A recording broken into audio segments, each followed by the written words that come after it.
So it's been a minute, but we're back. Patty and Al, the professional lovers, coming with you for our last video talking about season 13 of Married at First Sight. Yes, it's been a couple of weeks. We watched both reunions, but that was right in the middle of Thanksgiving holiday. And other family stuff that went on. And I was cooking my butt off. So we decided to sit down and put our last video together, share our last thoughts with you for the season, right? For the holiday season. We're not disappearing, and we want to thank the 500 plus subscribers. Yes, we reached that pinnacle. Yes, thank you, and all of the interactions that we've had with you as we watch the season. And so we're just going to give some closing thoughts from the reunion. I took some notes the first part, but I didn't take notes the second part. But that's okay. I think that we remember enough, hopefully. We all remember.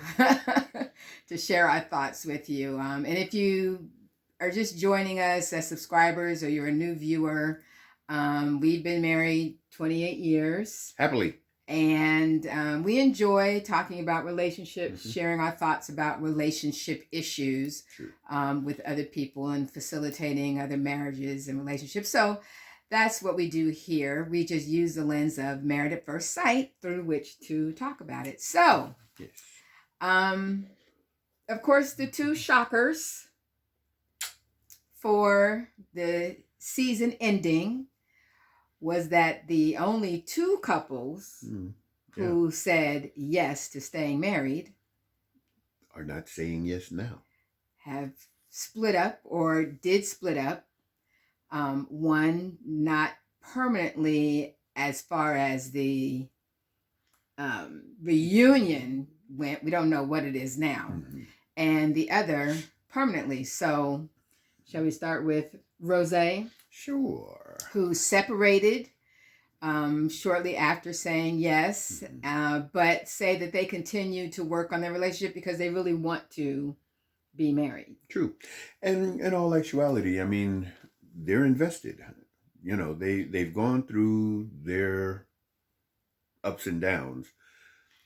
And again, this situation is a major, I think it's even traumatic of an issue in developing a relationship with someone who you don't know from scratch, and now you're married to them. And I think what also contributes to that being traumatic is the fact that you're doing it all out loud. Exactly. In front of the nation and people who have lots of opinions. People like us. Right. So that can be traumatic. Yeah, true.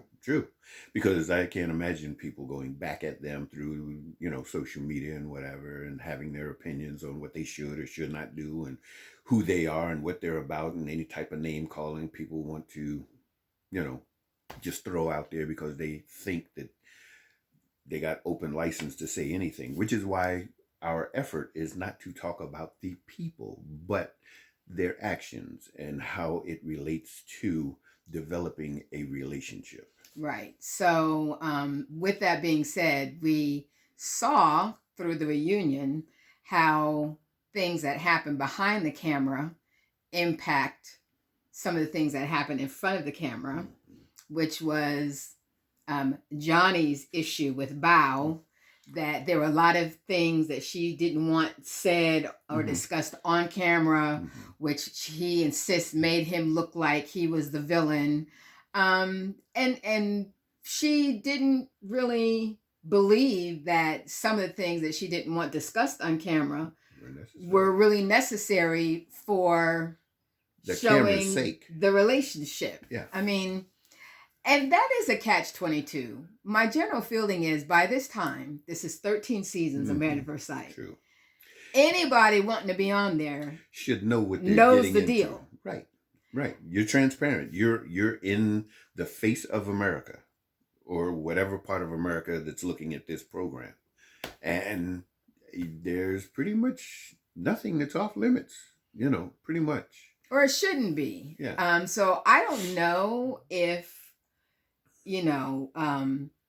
Johnny was right about Bao wanting to, break him down and make him appear a certain way, because there were things that Johnny did on his own Yeah. that made him appear to be just what he said he was, which was extremely needy and needing the other person to make all of the advances and to make him feel wanted. So there wasn't too much that he did not display how he described himself. True.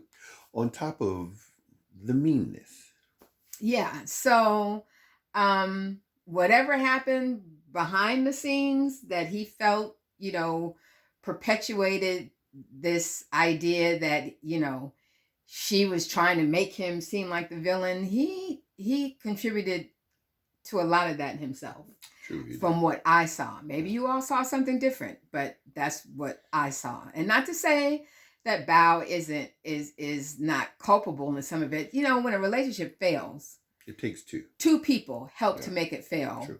Regardless of if the lion's share of the failure is on one person or the other, which can happen. But two people contribute in different ways. And so this is not to say that, Bao didn't have some culpability in the demise of their relationship. But anyway, so again, understanding that we don't see everything that happens behind the scene, let's move to the biggest shocker of the reunion, which was 2 weeks after saying yes, Mirla decided she wanted to divorce Gil. Well, wanted to be honest and say that she wasn't attracted to him. And never and never really was. Had strong feelings for him, which, in my opinion, is a bunch of crock. Yeah. Unless she is as cold and calculating of a liar as she appeared to be. But can you lie that well? And this really annoyed and disturbed me, because there were so many opportunities that she had to be honest, if that's how she was really feeling. But it's almost like she went out of her way to say how well the experts did, how she couldn't have asked for anything better, and he is this and he is that. And when they show clips of it, it's almost like it made no sense. Which is why I feel personally that fear overwhelmed her, because now that decision day has come and it is finalized. Even though, life goes on, you make decisions all the time and you change and flip-flop and whatever the case may be. But after saying yes, she got scared to death. And as opposed to taking an adventure with this new relationship that has been developed with a person that she knows is a phenomenal individual, a rare male specimen. And I'm not talking about looks and what, I'm talking about behavior and integrity and just some of those intangibles. Right, character traits that you want. Yes, we're not saying that he was perfect. No, I'm not saying that at all. But he's definitely in the top of the pyramid. Okay, when she realized that this was a journey that would take the rest of her life, and it being adjustable day by day. Because again, or requiring her to adjust. Well, when you're by yourself, your daily routine is yours. You don't have to adjust to anybody else. Right.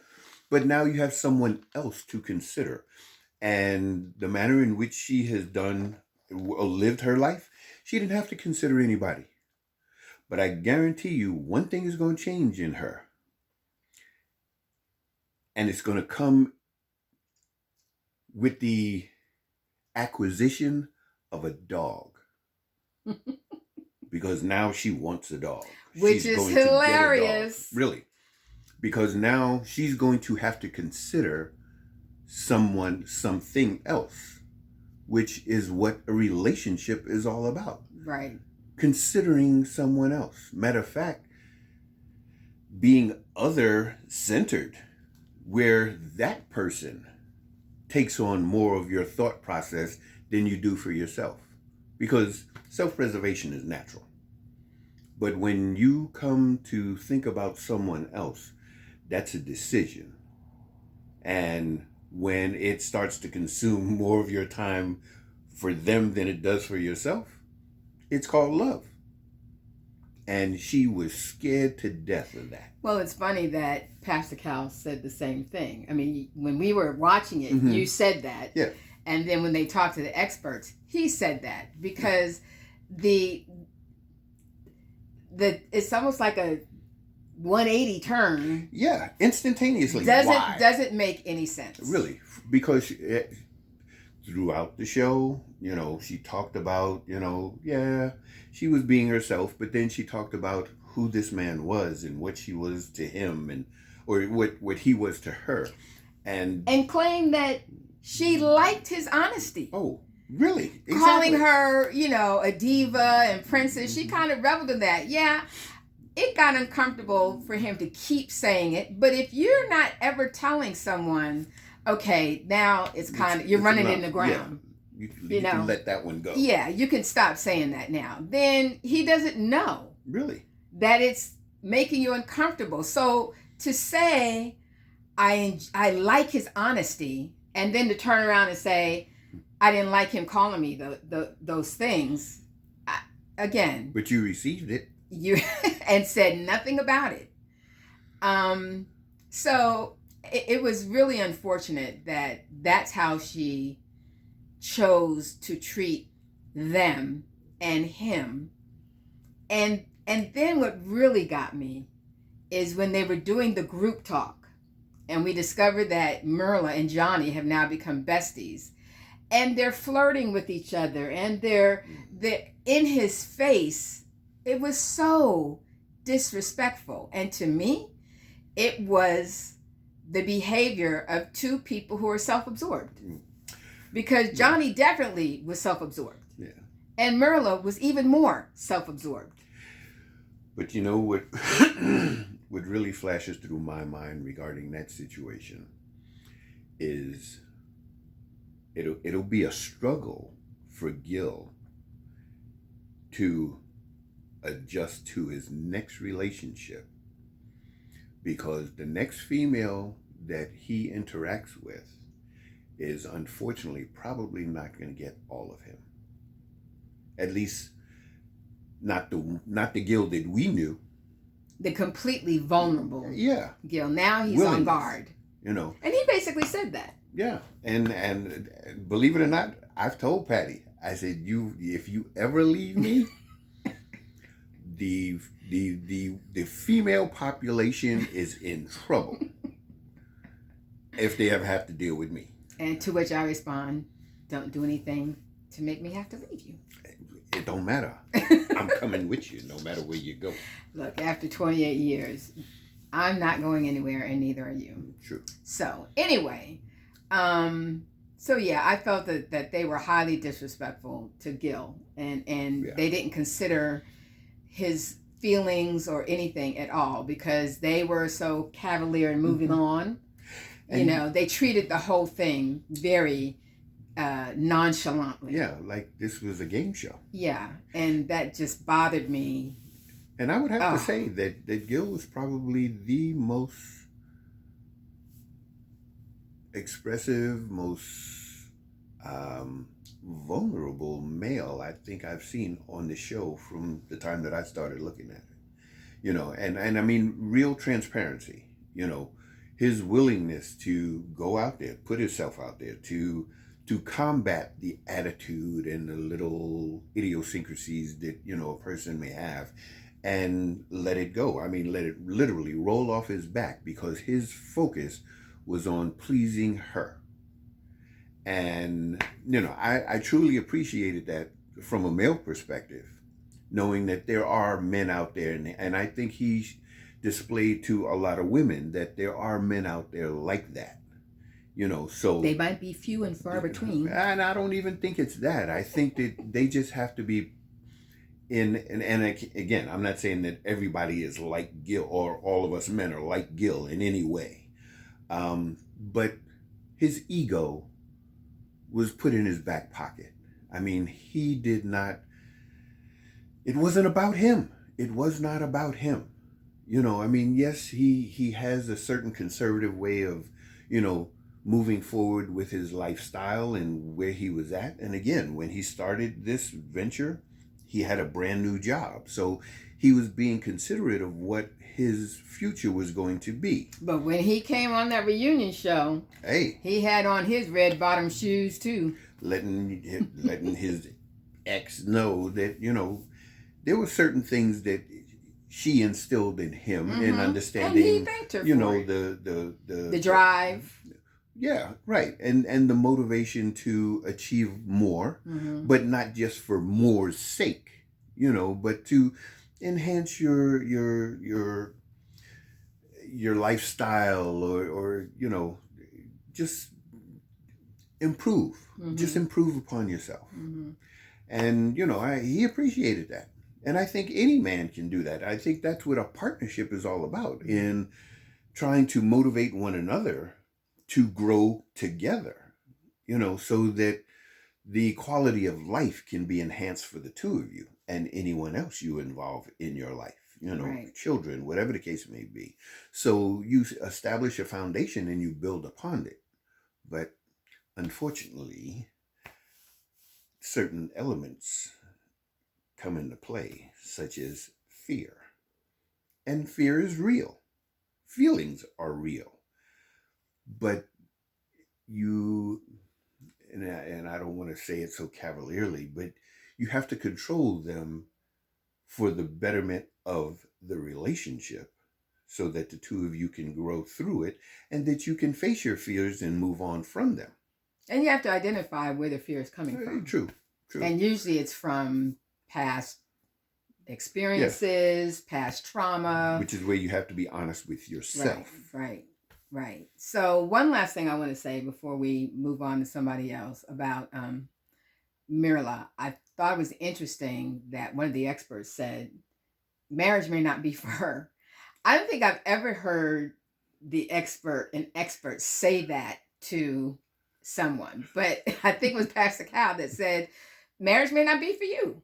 And that's a reality that marriage is not for everybody. Yeah. And he has a book called, I love the title, Marriage Ain't for Punks. And it's true, because it takes a lot of self-discipline, sacrifice. If to be other-centered means you're not focusing on yourself. And actually, there's another book that's an ebook out there in, ebook land, called Nobody Ever Told Me I Might Not Get Married, by an author I know of, that basically talks about embarking on the age of like 30 for a female and not being married. What is that like? And, does it diminish the individual because as a female, you're not married by a certain age? Does that lessen your overall value? And